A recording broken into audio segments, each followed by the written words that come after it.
Jeste li ikada objesili CD disk na prozore? Ili možda vrata? A na granu u dvorištu?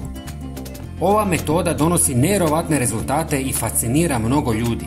U ovom kratkom videu otkriću vam zašto biste trebali isprobati ovaj jednostavan, ali fantastičan kućni trik. Jeste li znali da dobro očuvani CD-ovi mogu trajati i do 100 godina ako se pravilno skladište, dok lošiji uvjeti poput izloženosti svjetlu i vlazi mogu smanjiti njihov vijek trajanja. Također, mnogo ljudi ne zna da su CD-ovi presvučeni tankim slojem aluminija koji je ključan za čitanje podataka. Laserska zraka reflektira se s ovog sloja čitajući informacije zapisane na disku. Ali vratimo se mi na našu glavnu temu. Sve što vam treba je običan CD, može biti korišten ili nov.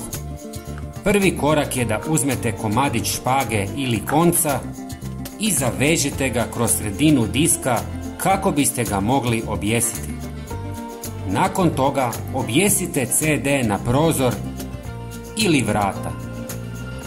Također ga možete objesiti bilo gdje, kao na primjer na granu drveta ili čak na bicikl. Ključno je da se CD okreće i da odražava svjetlost.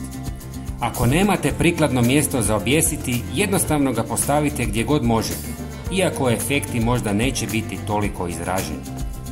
Sigurno vas zanima čemu to služi.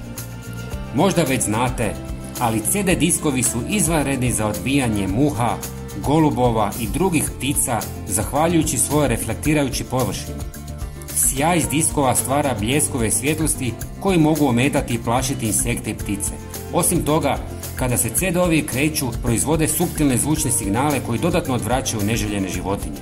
Ova jednostavna metoda nudi prirodan i učinkovit način za zaštitu vašeg prostora, dvorišta i vrtnih usjeva od neželjenih posjetitelja. Prijatelji, bilo bi nam drago da podijelite ovaj video sa svojim prijateljima i pretplatite se na naš kanal. Potpuno je besplatno. Hvala vam. Pozdrav!